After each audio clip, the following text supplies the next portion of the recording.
सोचिए जरा, दुनिया जिस इंसान को अहिंसा का सबसे बड़ा प्रतीक मानती है, जिसके नाम पर युद्ध रुक जाते हैं, जिसकी तस्वीर आज भी नोटों पर छपी है, उसी इंसान को भारत की जमीन पर दिन दहाड़े भीड़ के बीच 3 गोलियों से मार दिया गया।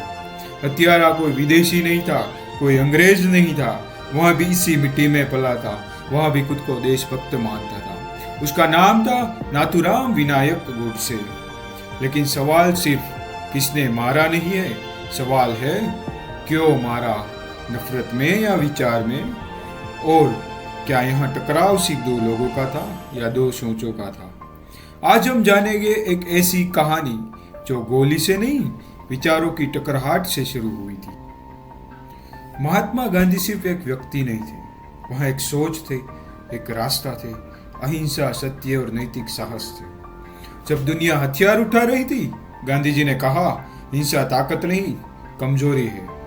बिना बंदूक, बिना सेना उन्होंने ब्रिटिश साम्राज्य को चुनौती दी और करोड़ों लोगों को आजादी के आंदोलन से जोड़ दिया। लेकिन जिस भारत को वह एकजुट देखना चाहते थे, वही भारत 1947 में 2 टुकड़ों में बट गया और यहीं से एक नई कहानी शुरू हुई, दर्द, गुस्से और टूटे हुए भरोसे की। 1947 देश आजाद हुआ, लेकिन आजादी के साथ खुशियां नहीं आई लाशों से भरी ट्रेनें, जली हुई बस्तियां, रोते हुए बच्चे, उजड़ते हुए परिवार। भारत और पाकिस्तान के बंटवारे में करीब 10 से 15 लाख लोग मर गए, करोड़ों बेघर हो गए। धर्म के नाम पर इंसान इंसान का दुश्मन बन गया। इस आग में जहां लोग बदला चाहते थे, वहीं गांधी जी शांति की बात करते थे। उन्होंने उपवास रखा, गलियों में चले और कहा, नफरत से देश नहीं बनता। लेकिन यही बात कुछ लोगों को कमजोर लगने लगी। नाथूराम गोडसे कोई अचानक हिंसा करने वाला व्यक्ति नहीं था। वह पढ़ा लिखा था, पत्रकार था, वक्ता था। वह मानता था कि भारत को हिंदू राष्ट्र के रूप में मजबूत होना चाहिए। वह हिंदू महासभा से जुड़ा हुआ था और उसकी सोच उस दौर के कट्टर राष्ट्रवादी विचारों से प्रभावित थी। गोडसे को लगता था कि बंटवारे के समय गांधी जी की नीतियां हिंदुओं के हितों को नुकसान पहुंचा रही है। जहां गांधी जी समझौतों की बात करते थे, वहीं गोडसे कठोर फैसले चाहता था। यहीं से 2 विचारधाराएं आमने सामने खड़ी हो गई। बंटवारे के समझौतों के तहत भारत को पाकिस्तान को 55 करोड़ रुपए देने थे, लेकिन उसी समय पाकिस्तान की ओर से कश्मीर में हमला हुआ। देश में गुस्सा फैल गया। लोगों ने सवाल उठाए, जो हम पर हमला कर रहा है उसे पैसा क्यों दे। लेकिन गांधी जी अडिग रहे। उन्होंने उपवास रखा और कहा, वादा निभाना तही धर्म है। नाथूराम गोडसे के लिए वही यह पल था जहां उसकी सोच पूरी तरह से कठोर हो गई। उसके मन में बैठ गया, गांधी जी गलत दिशा में जा रहे।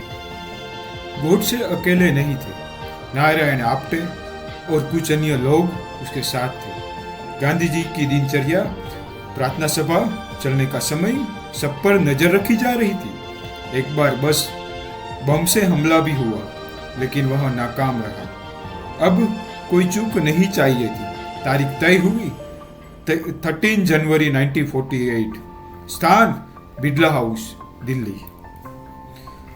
शाम के करीब 5:17 हो रहे थे। गांधी जी लाठी के सहारे प्रार्थना सभा की ओर बढ़ रहे थे। चारों तरफ लोग थे, लेकिन कोई सुरक्षा घेरा नहीं था। भीड़ में एक आदमी आगे बढ़ा।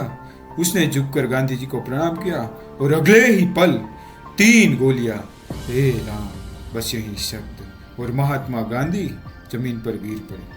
कुछ ही सेकंड में भारत ने अपने राष्ट्रपिता को खो दिया। कोर्ट का कमरा खामोश था। सभी की नजरें एक ही आदमी पर थी। नाथूराम गोडसे बेंच पर खड़ा था, न घबराहट न पछतावा। जब जज ने पूछा तो उसने शांत आवाज में कहा, मैंने जो किया किसी नफरत में नहीं, एक विचार के लिए कहा। उसने खुद को अपराधी नहीं, देशभक्त बताया। लेकिन अदालत का जवाब साफ था, कोई भी विचार किसी भी इंसान की हत्या को सही नहीं ठहरा सकता।